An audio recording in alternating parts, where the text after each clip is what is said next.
Hey everyone, it's Albie. Welcome back to my channel. I have a book review for you today. I actually just finished this book technically last night, and I read the whole thing in a day. And it's a long book. It was 528 pages. And it is The Savage by Sophie Lark. I believe this is considered the 5th book in the Kingmakers series.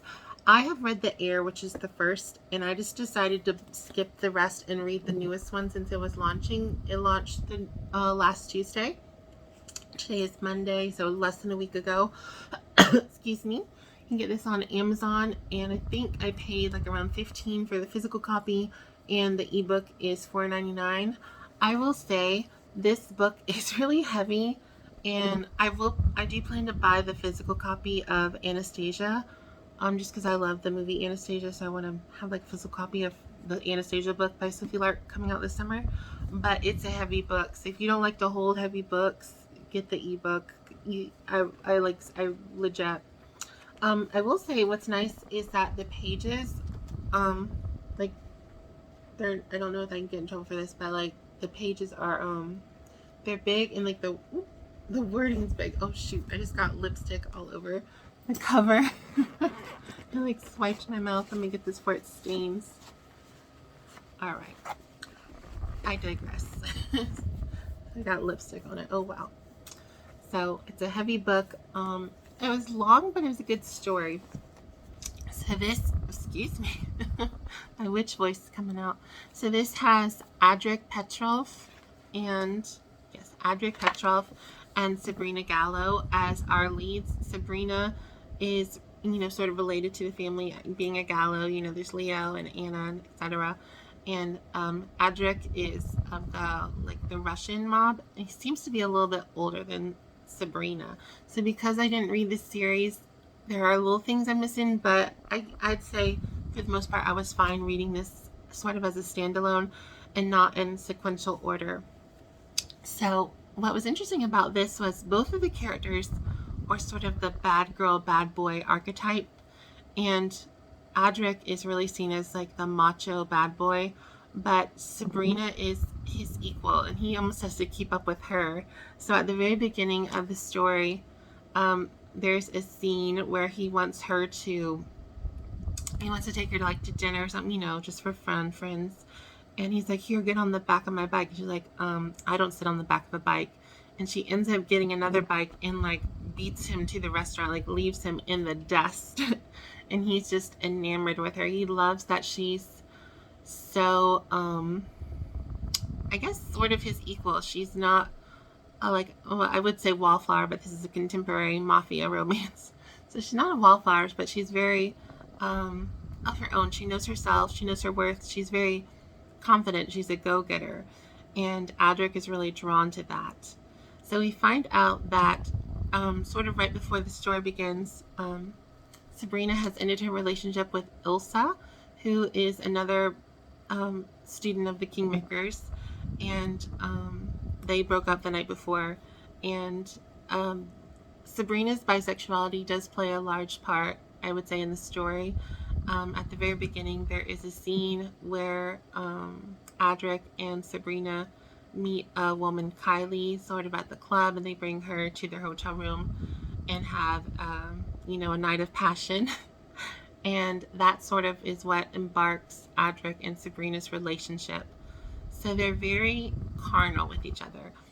Adrik often refers to Sabrina as sort of a ravenous animal wanting his body. He loves that she's so sex positive and enthusiastic and energetic with her sexuality. She's not boxed in or sort of ashamed or anything like that, and he's really drawn to that about her. He loves that she's very expressive in bed and in some scenes out of bed. And he's drawn to that sort of ferociousness of her. She's very untamed, and he likes that she's not a dainty porcelain doll that he could break.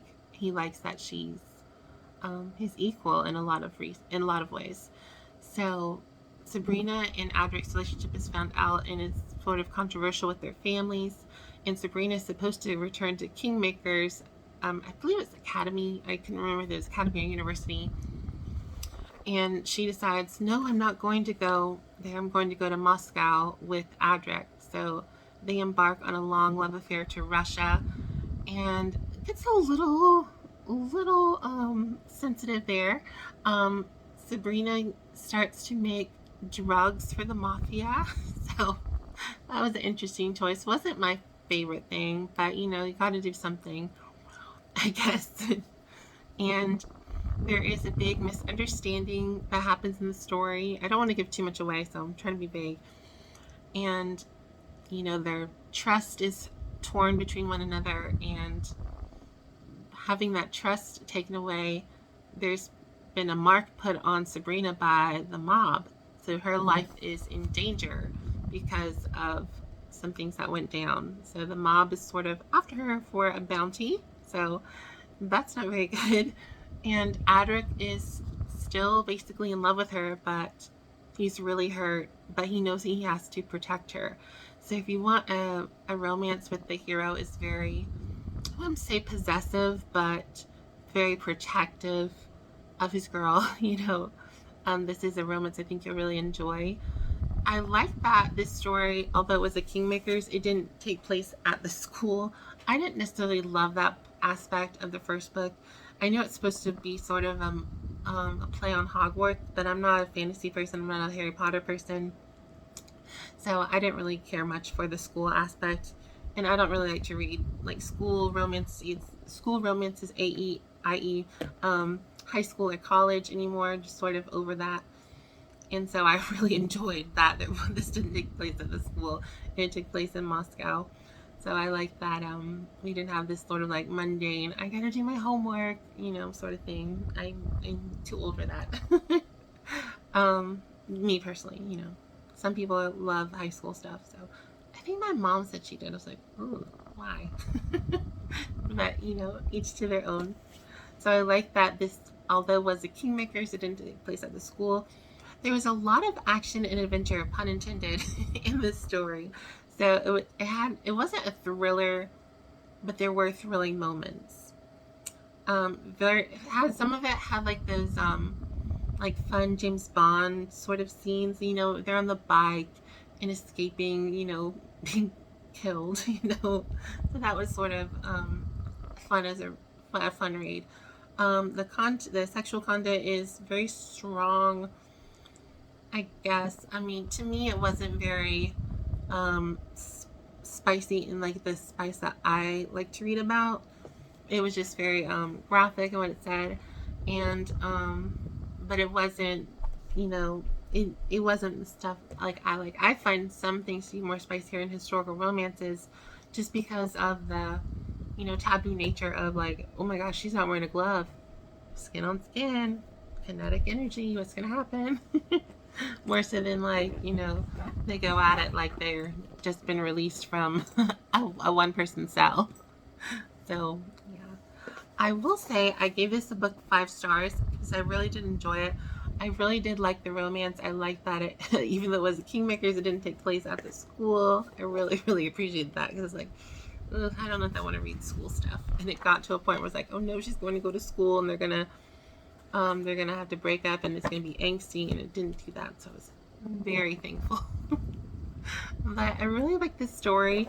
I can't say how this compares to the other in the series. I would say I personally liked the air a little bit more. I just felt like the romance between Leo and Anna was really, for a better lack of better words, romantic. This one just felt very carnal. So they have us just like this sort of strong, tumultuous relationship. I said in my review that it was slightly toxic, but like toxic in like an enjoyable read way.